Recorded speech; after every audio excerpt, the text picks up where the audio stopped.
Shalom Bapak Ibu Saudara yang dikasihi oleh Tuhan Yesus Kristus.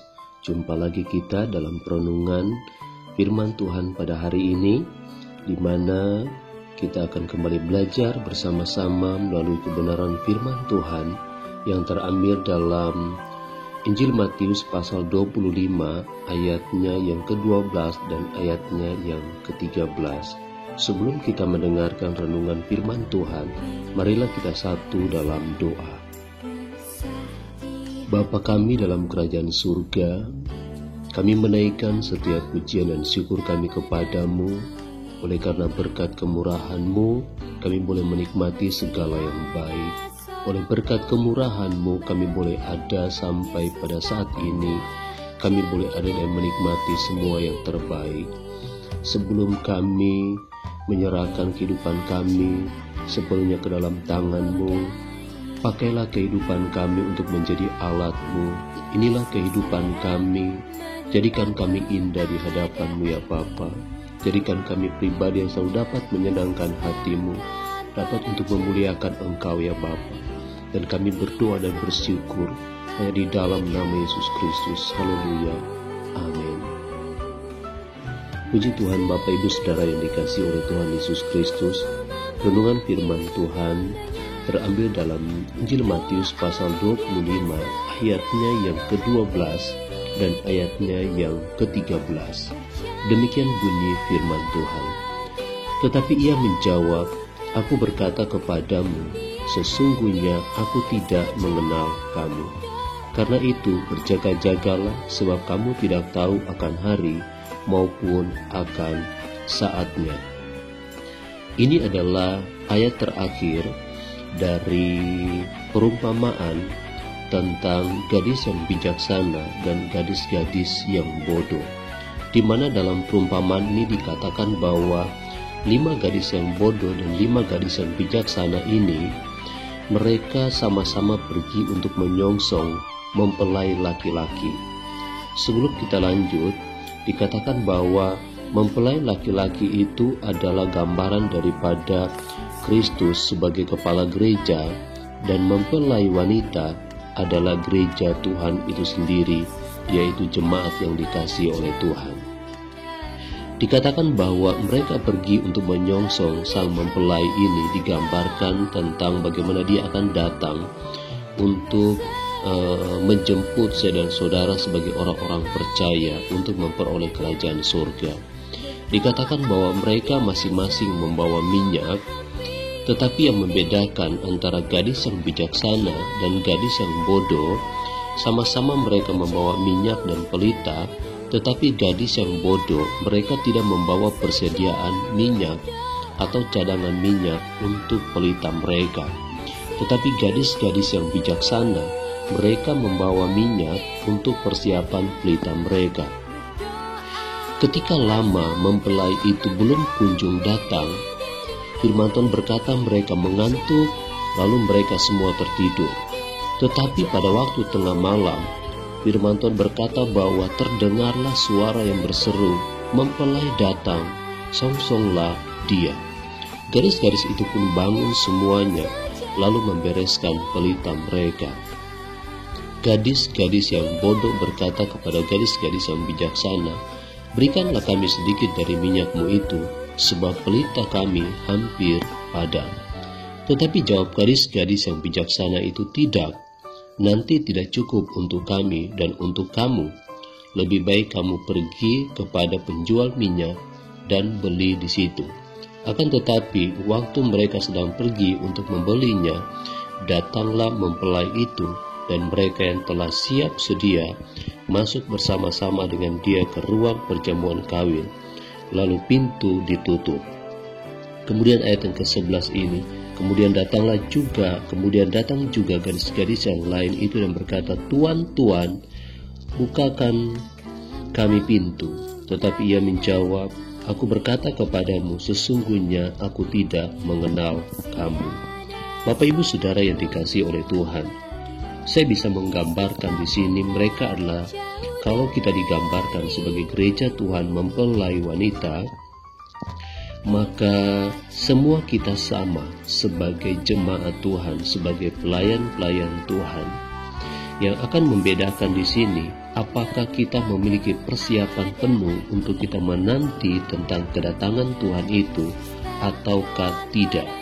Dalam perumpamaan ini dikatakan bahwa mereka sama-sama menyambut atau menyongsong mempelai pria atau Yesus itu untuk datang menjemput mereka masuk ke dalam pesta perjamuan anak domba Allah. Tetapi di tengah perjalanan firman Tuhan berkata, mereka tidak dapat masuk ke dalam perjamuan tersebut karena pintu telah tertutup bagi mereka. Alasannya karena mereka pergi untuk mencari minyak. Di mana ayat ini mengingatkan kita bahwa hal tentang kerajaan Allah itu pasti akan terjadi, di mana setiap orang percaya, khususnya umat manusia, umat kepunyaan Tuhan, mereka satu saat nanti akan kembali ke rumah Bapa di surga.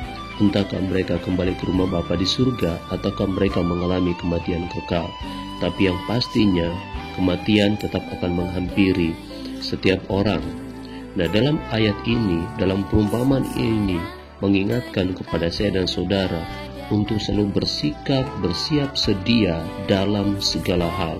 Sekalipun mungkin kita tertidur, kata firman Tuhan di sini, kita mungkin mengalami masa-masa yang sulit, kita mengalami keadaan yang tidak baik, tetapi melalui renungan ini mengingatkan kepada saya dan saudara, seperti apapun keadaan kita harus mempersiapkan diri. Apa yang kadangkala membuat kehidupan kita lupa untuk mempersiapkan diri di hadapan Tuhan, sehingga kita menjadi orang yang tertolak di hadapan Allah? Mungkin salah satu contoh yang bisa saya berikan gambaran di sini, mungkin berbicara tentang waktu kita. Seberapa banyak waktu yang kita gunakan? Apakah waktu itu kita pergunakan untuk pekerjaan kita, ataukah waktu itu kita pergunakan untuk segala aktivitas kita, ataukah waktu itu kita pergunakan dengan hal-hal yang sia-sia? Ada begitu banyak mungkin orang yang tidak bisa memahami tentang mempergunakan waktu dengan baik, tidak mempersiapkan diri semaksimal mungkin, mengatur waktu mereka untuk memuliakan nama Tuhan. Banyak orang menghabiskan waktunya ketika di zaman modern ini, ketika kita melihat bahwa salah satu penyebab orang menghabiskan waktunya, yaitu mereka bisa menghabiskan waktu mereka di depan televisi, mereka bisa menghabiskan waktu mereka dengan bermain HP, apakah itu game, ataukah itu media sosial, Facebook, ataupun apapun jenisnya. Akan banyak sekali orang yang lupa bahwa waktu itu sangat penting sekali. Mereka akan diingatkan tentang waktu mereka ketika mereka sudah mengalami suatu masalah. Saya berikan misalnya contoh, ketika banyak orang menghabiskan waktu dengan bermain HP, mereka menghabiskan waktu untuk menonton televisi, banyaknya pekerjaan yang tertunda. Firman Tuhan berkata di sini bahwa orang yang tidak mempergunakan waktu, maka mereka akan ketinggalan dengan orang lain. Karena kita berlomba dalam proses iman ini, ada begitu banyak orang di luar sana yang setiap detik, setiap waktu mereka mempergunakan waktu mereka sebaik-baiknya untuk mereka mencari Tuhan. Kalau kita hanya bersantai-santai dan tidak mempersiapkan diri sebaik-baiknya, maka kita bukan hanya akan ketinggalan, tapi kita pun juga akan ditolak oleh Allah. Karena firman Tuhan berkata, Tuhan tidak mengenal orang yang suka membuang waktunya, tapi Tuhan mau cari orang yang benar-benar mempersiapkan diri mereka untuk menanti kedatangan Tuhan. Walaupun dikatakan di sini gadis-gadis yang bijaksana ini pun juga mereka tertidur karena sang mempelai itu lama datang. Mereka mungkin capek, tetapi karena mereka sudah mempersiapkan diri, ketika waktunya tiba, maka waktu yang terbaik itu menjadi bagian milik mereka. Oleh sebab itu bagi kita pun juga melalui perenungan firman Tuhan ini, kita mempersiapkan diri kita sebaik-baiknya untuk menanti kedatangan Tuhan. Jangan pernah kita menghabiskan waktu kita dengan hal-hal yang tidak bermanfaat. Jangan pernah kita menghabiskan waktu kita untuk hal-hal yang tidak memuliakan Tuhan, atau bahkan merugikan diri kita sendiri. Terpuji nama Tuhan. Biarlah renungan firman Tuhan hari ini dapat menguatkan dan meneguhkan kita semua. Semakin hari kita bertumbuh dalam iman kita kepada Tuhan. Kita berdoa.